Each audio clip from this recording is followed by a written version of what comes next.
Hello students, hope you all are doing well. In this video today we will discuss chapter number 6, The 100 Dresses part 2 written by Eleanor Estes. So students, ये chapter number 5 का ही continuation है. अगर आपने chapter number 5 यानी कि The 100 Dresses part 1 नहीं देखा है तो I would suggest you to see the part 1 first so that you can easily understand part 2. So last class में हमने देखा था कि वैंडा पेट्रोंस्की नाम की एक लड़की होती है जो कि एक पुअर यंग पॉलिश गर्ल होती है जिसके साथ काफ़ी डिस्क्रिमिनेशन किया जाता है उसके क्लास में, उसके ड्रेस को लेकर, उसके नाम को लेकर. एंड एक कॉन्टेस्ट होता है जिसमें वैंडा पेट्रोंस्की विनर होती है. नाउ उसके बाद हम देखते हैं आगे क्या होता है. So we will start from page number 73. While the class was circling the room, the monitor from the principal's office brought Miss Mason a note. तो अभी क्या हो रहा है स्टूडेंट्स, ये जो पूरा क्लास था वो चारों तरफ सर्किल हो करके क्या देख रहे थे, जो ड्राइंग्स जो कॉन्टेस्ट में ड्रॉ किया गया था वो डिस्प्ले किए गए थे. एंड स्टूडेंट्स सब जो है उस ड्राइंग को देख रहे थे चारों तरफ सर्किल हो करके, चारों तरफ घूम करके. तभी क्या होता है, जो क्लास का जो मॉनिटर होता है वो प्रिंसिपल ऑफिस से मिस मेसन के लिए एक नोट लाता है. Miss Mason read it several times and studied it thoughtfully for a while. अब मिस मेसन जो उनकी टीचर थी वो उसको सेवरल टाइम्स पढ़ती है, उसको बार बार पढ़ती है उस नोट को. एंड स्टडीड इट थॉटफुली यानी कि उसको काफ़ी ध्यान से कुछ देर के लिए उस नोट को स्टडी करती है, पढ़ती है. Then she clapped her hands. Attention class, everyone back to their seat. तब मिस मेसन क्या करती है, अपने हाथों को क्लैप करती है और कहती है attention class everyone back to their seat, यानी आप सब लोग क्या कीजिए, ध्यान दीजिए और अपने सीट पे वापस चले जाइए. When the shuffling of feet had stopped and the room was still and quiet. सफलिंग of feet means क्या होता है, जब क्लास में पैरों के जो घसीटने का आवाज़ होता है वो एकदम शांत हो जाता है. एंड जो पूरा रूम है वो एकदम स्टिल हो जाता है, शांत और क्वाइट हो जाता है. Miss Mason said, I have a letter from Wanda's father that I want to read to you. तब मिस मेसन कहती है कि मेरे पास वैंडा के पिताजी के तरफ से एक लेटर है एंड मैं वो लेटर आप सबके लिए पढ़ना चाहती हूँ.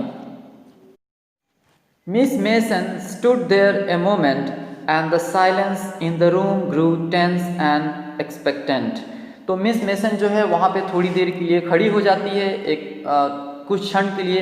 एंड जो रूम में जो सन्नाटा था वो एकदम टेंस हो जाता है. एंड बच्चे लोग जो है उनके अंदर जानने की ये इच्छा होती है कि अभी क्या होने वाला है. The teacher adjusted her glasses slowly and deliberately. यानी टीचर जो है वो अपने ग्लासेस को, अपने चश्मे को एकदम धीरे से एडजस्ट करती है. डेलिबरेटली यानी जानबूझकर वो थोड़ा डिले कर रही है, ओके, ताकि बच्चे के अंदर ये जानने की और जो जिज्ञासा है वो बढ़ जाएगी. Her manner indicated that what was coming, this letter from Vanda's father, was a matter of great importance. और जिस तरीके से उनका हरकत था, यानी कि जैसा उनका मैनर था मिस मेसन का, वो दर्शा रहा था कि क्या आने वाला है, वो क्या बोलने वाली है. ये जो वैंडा के पिताजी के तरफ से जो लेटर आया हुआ था वो एक इम्पॉर्टेंट इशू है. Everybody listen closely as Miss Mason read the brief note. And सब कोई काफ़ी ध्यान से सुन रहे थे जैसे मिस मेसन जो है ये ब्रीफ नोट पढ़ रही है. अब आगे हम देखते हैं कि ब्रीफ नोट में क्या था. Dear teacher, my Wanda will not come to your school any more. तो उसमें लिखा हुआ था डियर टीचर, मेरी वैंडा पेट्रोंस्की जो है अब वो आपके स्कूल में नहीं जाएगी एनी मोर. जैक ऑल्सो यानी कि वो वैंडा का जो भाई था वो भी अब स्कूल नहीं जाने वाला था.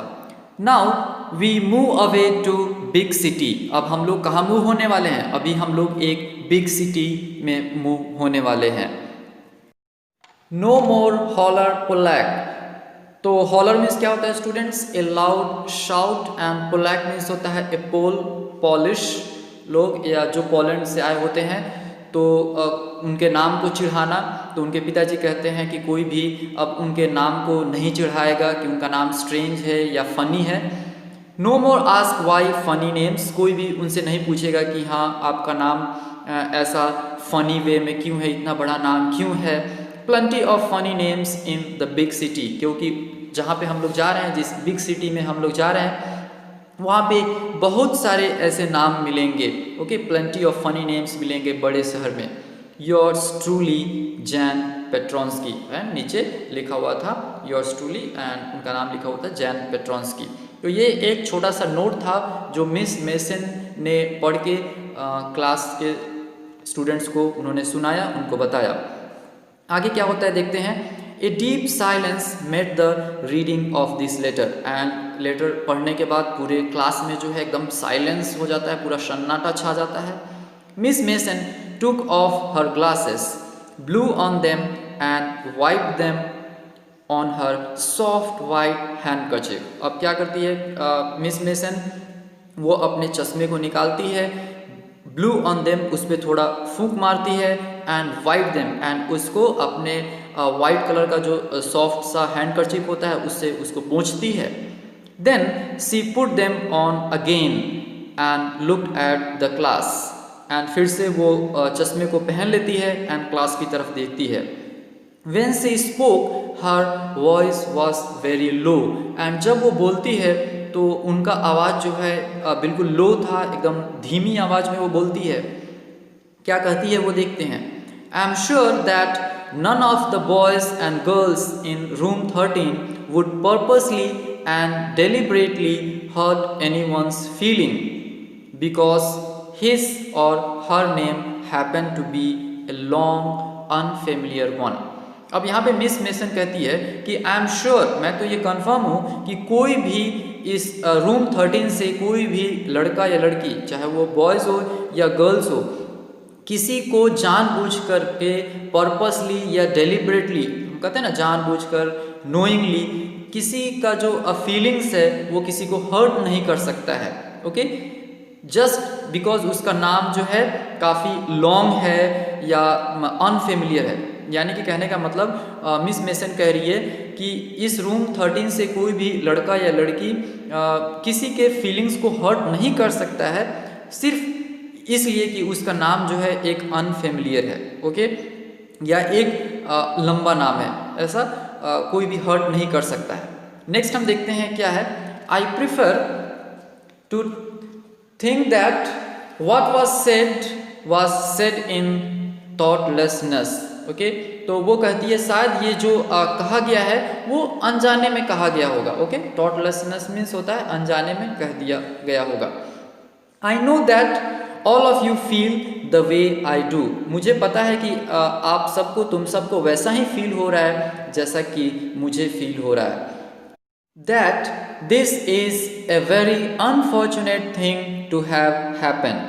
एंड वो कह रही है कि ये एक बहुत ही अनफॉर्चुनेट है, यानी कि दुर्भाग्यपूर्ण से ये सब हुआ है। अनफॉर्चुनेट एंड सैड, यानी कि ये कैसा है, ये दुर्भाग्यपूर्ण भी है एंड दुखदाई भी है।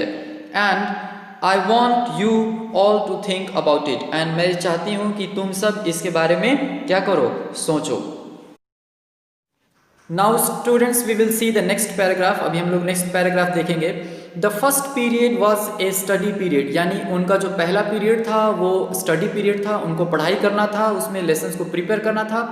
Maddie try to prepare her lessons but she could not put her mind on her work.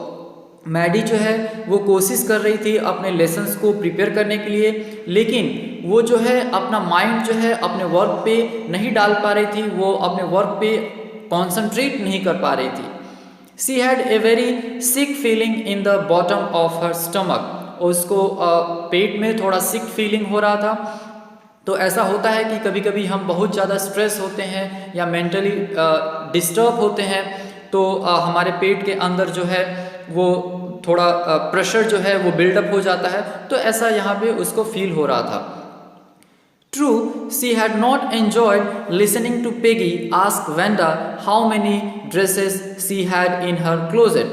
And ये बात सच है कि जब पेगी जो है वेंडा से पूछती थी कि उसके क्लोजेट में कितने ड्रेसेस हैं, तो ये सब चीज़ जो है ये मैडी उस चीज़ को एंजॉय नहीं करती थी, उसको काफ़ी बुरा लगता था।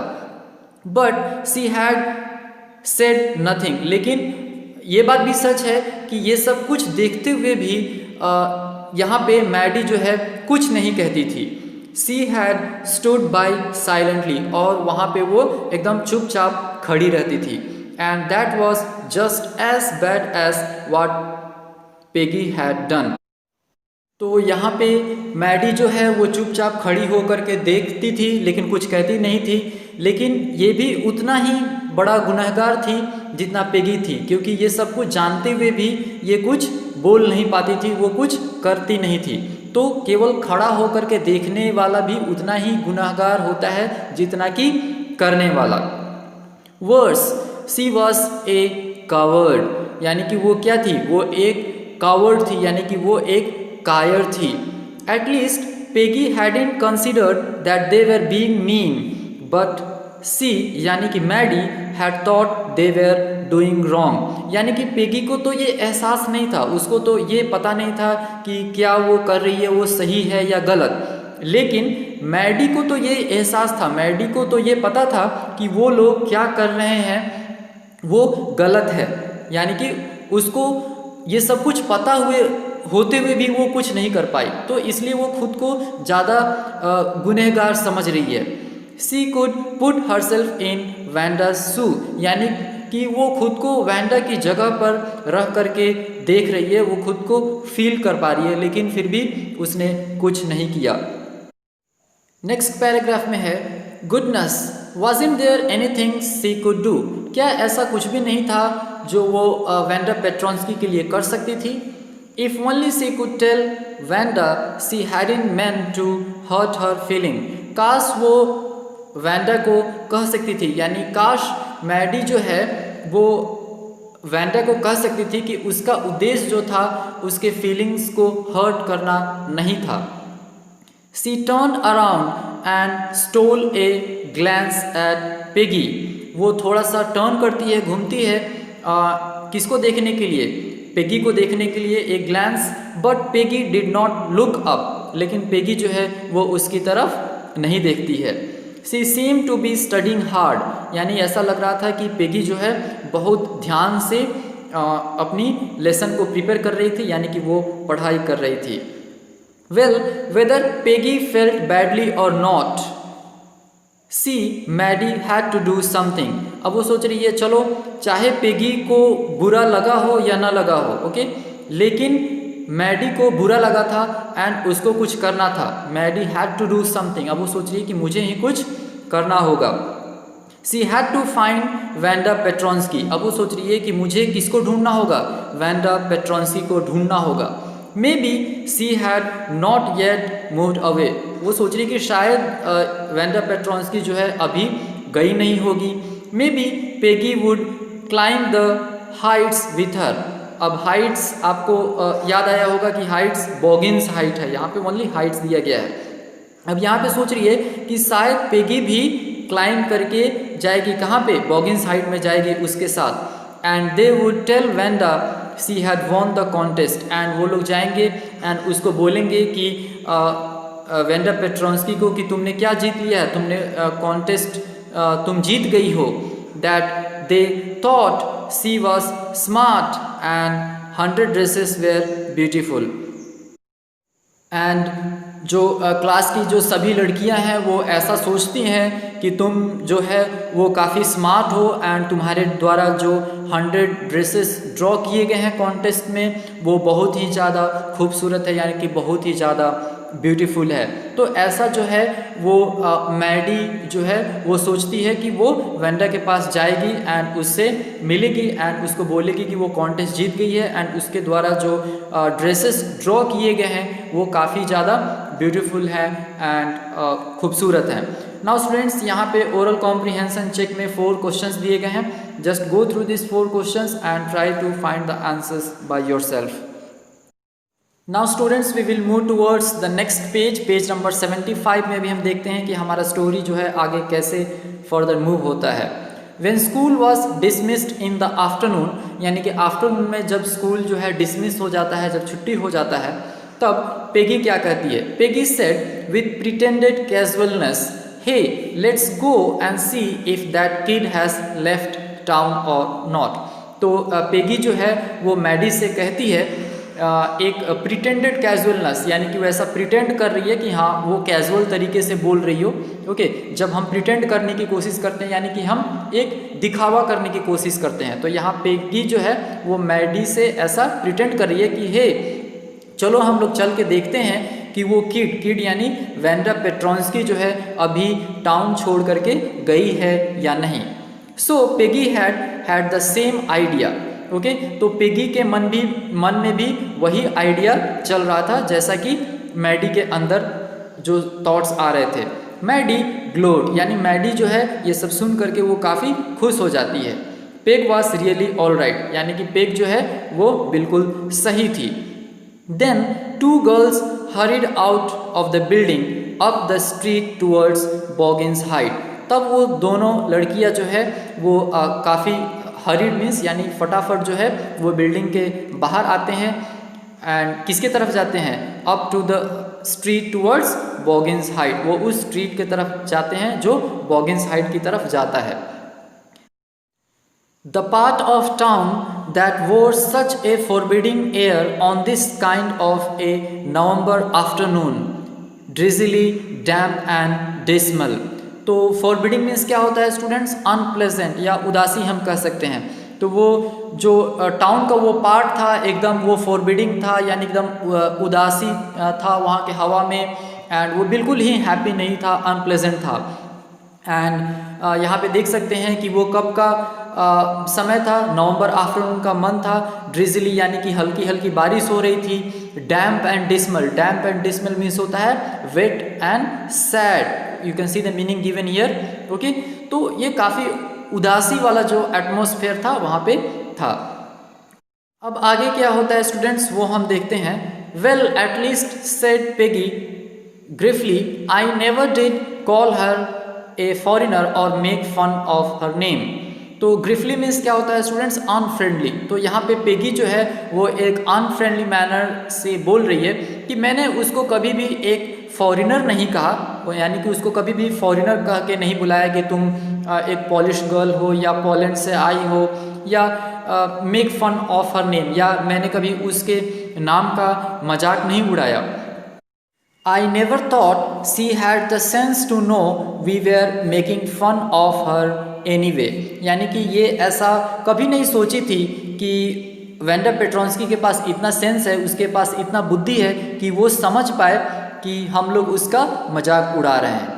I thought she was too dumb, यानी कि यहाँ पे वो कह रही है कि मुझे ऐसा लगता था कि वो काफ़ी ज़्यादा डम्प है, यानी कि बहुत ही ज़्यादा बेवकूफ़ है। तो ऐसा पेगी जो है वो ऐसा समझती थी कि वेंडा पेट्रोंस्की को कभी ऐसा फील ही नहीं हुआ होगा कि हम लोग उसका मजाक उड़ाएं, क्योंकि वो तो बहुत ही ज़्यादा बेवकूफ़ थी। And gee look how she can draw, एंड देखो वो कितना अच्छा ड्रॉ करती है। जी मीन्स यहाँ पे ये सरप्राइज का एक्सप्रेशन है। ओके, तो वो ऐसा करे कि देखो वो कितना अच्छा ड्रॉ करती है। Now we will see the next paragraph. अभी हम लोग अगले पैराग्राफ में देखते हैं क्या होता है। Maddie could say nothing. अब ये सब सुनने के बाद मैडी जो है वो कुछ रिएक्ट नहीं करती है, कुछ बोलती नहीं है। All she hoped was that they would find Wanda. अब बस वो यही उम्मीद कर रही है कि वो लोग किसको सर्च कर लें, वो लोग वेंडा पेट्रोंस्की को फाइंड कर सकें। She wanted to tell her that they were sorry they had picked on her. And वो उसको वेंडा पेट्रोंस्की को क्या कहना चाहते थे, वो सॉरी बोलना चाहते थे ताकि वो लोगों ने उनका क्या उड़ाया था, मजाक उड़ाया था. Picked on her means make fun of. तो उन लोगों ने वेंडा पेट्रोंस्की का मजाक उड़ाया था, इसलिए वो सॉरी बोलना चाहती थी. And how wonderful the whole school thought she was. एंड कैसे जो पूरा स्कूल है वो कैसे वेंडा के बारे में सोचते हैं कि वो कितना इंटेलिजेंट है, कितना स्मार्ट है, वो कितना अच्छा ड्राइंग सब बनाती है, ये सब वो बताना चाह रही थी. And please not to move away and everybody would be nice. एंड वो ये बताना चाहती थी कि तुम ये शहर को छोड़ करके मत जाओ, ओके. एंड सब कोई अब तुमसे कैसे रहेंगे, काफ़ी तुमसे अच्छे से व्यवहार करेंगे. Everybody would be nice. She and Peggy would fight anybody who was not nice. यानी कि यहाँ पे पेगी और मैडी उन सब से फाइट करेगी, उन सब से लड़ेगी जो वेंडा के साथ अच्छा व्यवहार नहीं करते हैं, उनके साथ नाइस नहीं रहते हैं, उन सब से फाइट करेगी. The two girls hurried on. यानी कि ये दोनों गर्ल जो हैं अभी थोड़ा हरीड यानी कि जल्दबाजी कर रही हैं ये लोग.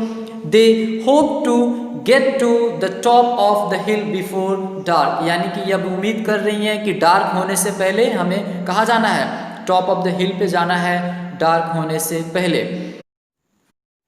आई think that's where the Petronskis live, said Maddie pointing to a little white house. तो अब यहाँ पे मैडी जो है एक छोटा सा वाइट कलर के हाउस की तरफ पॉइंट करते हुए कहती है कि शायद पेट्रोंस्की जो है वहीं पे रहती होगी.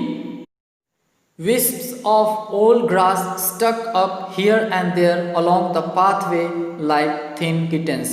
और छोटे छोटे पुराने घास के टुकड़े इधर उधर निकले हुए पड़े थे एंड ऐसा लग रहा था कि वो बिल्ली के बच्चे हैं. The house and its sparse little yard looked shabby but clean. And जो घर था एंड उसका जो आंगन था वो शैबी था बट क्लीन था, यानी टूटे फूटे थे बट जो भी था वो क्लीन था. It reminded Maddie of Wanda's old dress, her faded blue cotton dress shabby but clean. And ये मैडी को किस चीज़ का याद दिला रहा था, वेंडा का एक ड्रेस का याद दिला रहा था जो कौन सा ड्रेस था, फेडेड ब्लू कॉटन ड्रेस था. वो शैबी था लेकिन साफ सुथरा था. तो इससे हम समझ सकते हैं कि वेंडा पेट्रोंस्की पहले भी स्टोरी में आ चुका है कि वो कैसा ड्रेस पहनती थी. वो जो फेडेड ड्रेस पहनती थी, थोड़ा ढीला ढाला रहता था लेकिन फिर भी वो एकदम क्लीन हुआ करता था, ओके. तो यहाँ उसके घर से हमें यही पता चलता है. There was not a sign of life about the house. यानी कि उस घर को देख करके ऐसा लग रहा था कि वहाँ पे कोई भी नहीं रहता है, okay. Peggy knocked firmly on the door but there was no answer. Peggy जो है वो दरवाजे पे बहुत ही फर्मली यानी जोर से नॉक करती है लेकिन कोई आंसर नहीं आता है, कोई रिप्लाई नहीं आता है. She and Maddie went around to the back yard and knock there. फिर उसके बाद वे दोनों कहाँ जाते हैं, बैक यार्ड यानी कि पीछे की तरफ जाते हैं, पीछे के दरवाजे की तरफ जाते हैं एंड वहाँ से वो लोग क्या करते हैं, नॉक करते हैं. Still there was no answer. लेकिन फिर भी वहाँ से भी नॉक करने के बाद ये लोगों को कोई आंसर नहीं मिलता है. Now students we will see the next page, page number 76 में हम देखते हैं यहाँ पे क्या होता है. There was no doubt about it, the Petronskis were gone. अब इसमें कोई संदेह नहीं था कि वे लोग जो है शहर छोड़ करके जा चुके थे. How could they ever make amends? Make amends आप देख सकते हैं, you can see the meaning given here, to show that one is sorry by doing something good. यानी कि अब ये लोग अपना पश्चाताप कैसे करते, How could they ever make amends? यानी कि जो मिस्टेक किए थे उसको कैसे सुधार पाते, इनको पश्चाताप करना था, सॉरी बोलना था. They turned slowly and made their way back down the hill. यानी कि अब ये लोग वहाँ से वापस आ जाने का डिसीजन लेते हैं, उस हिल से नीचे वापस आने का. Well, anyway, said Peggy, she has gone now, so what can we do? अब पिगी कह रही है कि चलो अब तो वेंडा पेट्रॉन्स की चली गई है, तो अब हम लोग कर ही क्या सकते हैं, अब क्या कर सकते हैं हम लोग। Besides when I was asking her about all her dresses she probably was getting good ideas for her drawing. अब यहाँ पे पिगी जो है वो खुद को जस्टिफाई करने की कोशिश कर रही है। वो कर रही है कि व्हेन आई वाज आस्किंग हर, जब मैं उससे पूछती थी उसके ड्रेसेस के बारे में, she probably was getting good ideas, तो शायद उसके मन में मेरे कारण एक अच्छे अच्छे आइडियाज़ आ रहे होंगे, जिसके कारण जो है वो अच्छी अच्छी ड्राइंग बनाई एंड वो कॉन्टेस्ट जो क्या है, कॉन्टेस्ट जो है वो जीत पाई। She might not even have won the contest otherwise, अगर मैं ऐसा नहीं पूछती उससे एंड उसके माइंड में ये सब अच्छे आइडिया नहीं आते तो शायद वो कॉन्टेस्ट नहीं जीत पाती। तो यहाँ पे पिगी का ये कहना है कि मेरे ही कारण वो उसको अच्छे आइडियाज़ मिले एंड वो अच्छी ड्राइंग की एंड उसने कॉन्टेस्ट जीता। Maddie turn this idea carefully over in her head, और मैडी जो है इस आइडिया को यानी पेगी जो कहती है उसको अपने दिमाग में डालती है एंड इसके ऊपर सोचती है। For if there was anything in it she would not have to feel so badly, और कहती है कि अगर ये बात है तो मुझे शायद वेंडा पेट्रोन्स्की के बारे में उतना बुरा फील करने की कोई ज़रूरत नहीं है कि मैं क्यों इतना बुरा फील कर रही हूँ, ऐसा सोच रही है। But that night she could not get to sleep, लेकिन उस रात जो है उसे नींद नहीं आ पाती है, ओके, वो सोने नहीं जा पाती है। She thought about Wanda and her faded blue dress and the little house she had lived in, and उस रात वो क्या सोच रही है, वेंडा के उस झड़े हुए कपड़े के बारे में सोच रही है, फेडेड ड्रेस के बारे में, जो ब्लू ड्रेस था उसके बारे में सोच रही है, एंड उसका जो छोटा सा लिटिल हाउस था उसके बारे में सोच रही है, जहाँ पे बॉगिन साइड में उस छोटे से घर में वो रहती थी, उस चीज़ के बारे में ये सब कुछ सोच रही है। And she thought of the glowing picture those 100 dresses made all lined up in the classroom, and उस सभी चमकते हुए पिक्चर्स के बारे में सोच रही है, उस 100 ड्रेसेस के बारे में सोच रही है जो सभी क्लासरूम में क्या है अच्छे से सब कुछ को सजाया गया था, तो वो सब चीज़ जो है इसके माइंड में जो है ये सब ख्याल आता है। At last Maddie sat up in bed and pressed her forehead tight in her hands and really thought, अब लास्ट में मैडी जो है वो उठ करके बेड पे बैठ जाती है and pressed her forehead, and अपने माथे को बहुत ज़ोर से अपने हाथों से दबाती है एंड बहुत ही हार्ड एकदम सोचती है, okay. This was the hardest thinking she had ever done, and ये एक सबसे हार्डेस्ट थिंकिंग था जो उसने अभी तक किया था। After a long time she reached an important conclusion, and बहुत ही लंबे समय के बाद उसने एक इम्पॉर्टेंट कंक्लूजन पे वो पहुंचती है। अब वो क्या था कंक्लूजन, अब आगे देखते हैं। She was never going to stand by and say nothing again, यानी कि वो डिसीजन लेती है कि वो अब कभी भी कहीं भी खड़ा होकर के अगर किसी का अत्याचार हो रहा है तो वो जस्ट खड़ा होकर के वो सब कुछ नहीं देख पाएगी, वो सब कुछ नहीं सुनेगी जैसा कि वो पहले कर चुकी थी। तो ऐसा वो डिसीजन लेती है कि मैं कहीं भी खड़ी होकर के किसी का अत्याचार नहीं सुनूंगी, नहीं सहन करूंगी। If she ever heard anybody picking on someone because they were funny looking or because they had strange names, अगर वो कभी भी ऐसा सुनेगी कि कोई भी किसी का मजाक उड़ा रहा है जस्ट बिकॉज उसका नाम फ़नी है या वो देखने में फ़नी लगती है, ओके, या उसका नाम काफ़ी स्ट्रेंज है, okay, she would speak up, वो उस समय अपनी आवाज़ उठाएगी, यानी कि उसके विरुद्ध जो है अपनी आवाज़ उठाएगी और बोलेगी। Even if it meant losing Peggy's friendship, चाहे उससे पेगी का फ्रेंडशिप ही क्यों ना चला जाए, लेकिन वो अपनी आवाज़ जो है उठाएगी उनके प्रति। अब वो चुप रहने वालों में से नहीं थी। She had no way of making things right with Wanda, यानी कि अब ऐसा कोई भी तरीका नहीं था जिससे वो वेंडा के साथ सब कुछ अच्छा कर सके। But from now on she would never make anybody else that unhappy again, लेकिन वो सोचती है कि मैं अब से मैं किसी को अनहैप्पी यानी कि मैं नाखुश अब किसी को नहीं करूँगी, यानी कि अगर किसी के खिलाफ कुछ बुरा हो रहा है तो मैं आवाज़ ज़रूर उठाऊँगी, चाहे मुझे किसी का फ्रेंडशिप ही क्यों ना खोना पड़े, चाहे मुझे पेगी को ही क्यों ना लूज होना पड़े। तो students in this video we will stop till here, यहाँ पे हम लोग स्टॉप करते हैं। यहाँ पे नीचे ओरल कॉम्प्रिहेंशन चेक है, यहाँ 4 क्वेश्चंस दिए गए हैं, just go through this 4 questions and try to find the answers by yourself. In the next video we will discuss the next and last part of the 100 dresses part 2। Students तो आज की इस video में हम लोग यहीं पे stop करते हैं। That's all for today, have a nice day, thank you.